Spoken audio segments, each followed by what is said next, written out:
수달둥둥. 구독과 좋아요는 수달둥둥에게 많은 힘이 됩니다. 구독은 무료입니다.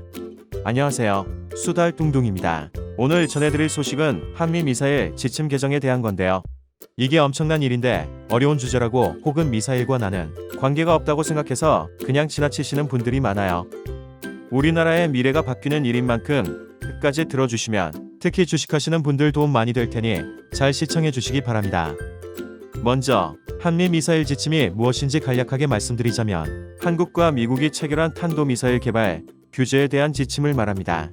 쉽게 말해서 미국에서 한국이 미사일을 어느 수준 이상으로 개발하지 못하게 만든 지침이죠. 한국 입장에선 족쇄라고 할 수 있습니다. 그런데 2020년 7월 28일 김현종 국가안보실 제2차장이 한 발표에 의하면 이 족쇄인 한미미사일 지침이 개정됐다고 하는데요.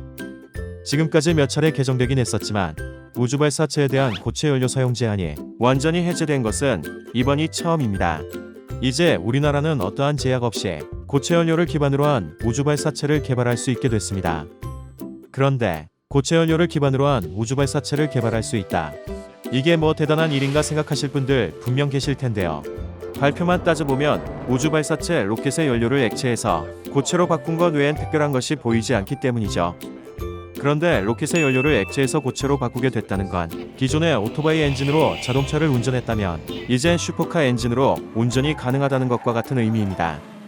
한마디로 우리나라가 기존에는 오토바이만 만들 수 있었다면 이젠 슈퍼카를 생산할 수 있게 됐다는 거죠. 게다가 이번 한미미사일 지침 개정에는 미사일 주권 회복이라는 의미가 내포되어 있는데요. 이로 인한 우리나라 전반적인 외교, 국방 및 여러 산업에 끼치는 파장이 엄청나답니다. 그런데 이렇게 좋은 걸 왜 우리나라는 여태 못하고 있었을까요? 사실 우리나라는 1978년에 세계에서 7번째로 180km 사거리가 가능한 지대지 탄도미사일 개발에 성공했었습니다. 그런데 이걸 본 미국에서 우리나라 미사일 개발이 향후 핵개발로 이어질까 우려하면서 미사일 개발을 그만하라는 압박을 가합니다. 그 과정에서 생긴 것이 한미미사일 지침이죠. 이렇게 우리나라는 미사일 주권을 잃고 족쇄를 차게 됩니다. 이로 인해 우리는 북한이 ICBM을 개발하고 일본과 중국은 우주로 로켓을 쏘아 올릴 때 우린 그저 숟가락만 빠는 신세로 전락해버렸습니다. 물론 미국의 끈질긴 로비를 펼쳐 조금씩 지침을 개정해서 미사일 사정거리와 탄도 중량을 확대하긴 했지만 주변국에 비하면 정말 보잘것없었는데 이번에 족쇄가 풀리게 된 거예요. 이로써 우리나라는 여러가지 기대 효과를 가지게 되었는데요. 첫 번째 효과는 강대국이 뛰어들고 있는 우주 산업에 이제 우리도 뛰어들 수 있는 계기가 마련됐다는 것입니다. 그동안 우리는 위성 개발 기술은 있었지만 위성을 쏘아 올릴 수 있는 발사체인 로켓 개발은 액체 연료로만 가능했기에 개발 한계점이 너무 뚜렷한 절름발이 신세였는데요. 이젠 위성과 발사체가 합쳐진 원전체의 모습으로 다른 우주 강국들과 경쟁할 수 있게 되었습니다. 두 번째 효과는 기존의 군사력을 몇 배로 뛰어넘을 수 있는 군사 역량 강화입니다. 그동안 우리가 북한과 비교했을 때 핵을 제외한 군사 역량에는 큰 우위를 갖고 있긴 했지만 탄도미사일 부분은 한참 딸리는 게 사실이었죠. 더구나 작전 전개에 필수인 정보, 감시, 정찰 능력은 미군에 크게 의존하는 형편이었고 특히 중국이나 일본에 비해 많이 열세였습니다.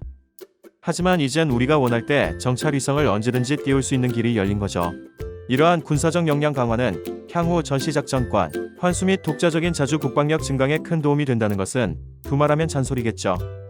이처럼 산업적 측면과 군사적 측면에 대한 기대 효과가 크다는 것을 말씀드렸는데요. 여기에 덧붙여 저 수달둥둥은 한 가지 더 말씀드리고 싶은 것은 바로 이번 한미 미사일 지침 개정이 향후 우리나라의 ICBM 개발까지 이어질 수 있다는 겁니다. 우주 발사체와 ICBM은 기술적 차이가 그리 크지 않기 때문에 몇 가지 문제만 해결하면 상호 전용이 쉽게 가능하기 때문인데요. 사실 ICBM 개발을 고체 연료가 아닌 액체 연료로 진행하는 것도 불가능한 것은 아닙니다. 다만 액체 연료는 보관도 쉽지 않고 무엇보다 연료 주입에 많은 시간이 소요되어 상대국 정찰 장비에 쉽게 발각될 수 있기 때문에 군사적 용도로는 적절치 않거든요. 그래서 군사적인 용도의 발사체로는 보관도 쉽고 주입도 쉬운 고체 연료를 써야 하는데 이번 개정이 고체 연료를 활용한 발사체의 개발을 허용하니 우리에게는 정말 굿뉴스가 아닐 수 없습니다. 물론 아직 갈 길은 멉니다. 이미 주변국들은 고체 연료를 활용한 선진화된 발사체 기술을 개발해 가고 있거든요.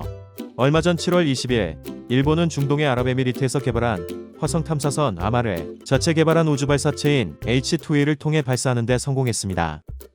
이어 7월 23일에는 중국이 자체 개발한 화성 탐사선 텐원 1호를 화성을 향해 발사하는 데 성공했습니다. 게다가 최근에는 극초음속 탄도미사일 개발에 박차를 가하고 있다네요. 그리고 이번 한미 미사일 지침 개정이 우리의 미사일 주권에 대한 완벽한 회복을 의미하는 것은 아니기에 시간이 더 걸릴 것 같긴 합니다만 향후 한미 간 협상을 통해 가까운 시일 내에 해결이 될 것 같습니다. 그리고 우리 민족이 어떤 민족입니까? 외국인이 한국에 와서 가장 먼저 배우는 말이 빨리빨리인 만큼 빠른 민족 아니겠어요? 금방 따라잡을 수 있을 것이라 봅니다. 그리고 진정한 자주국방과 우주시대에 한 걸음 다가설 수 있게 되겠죠. 오늘 한미 미사일 지침 개정에 대해 말씀드렸는데요. 잘 알아두시기 바라고요. 오늘 영상에 의견 있으시면 댓글로 남겨주시기 바랍니다. 지금까지 시사와 지식을 쉽게 알려드리는 수달뚱둥이었습니다. 영상이 마음에 드셨다면 구독과 좋아요 클릭 부탁드립니다. 구독은 무료입니다. 감사합니다.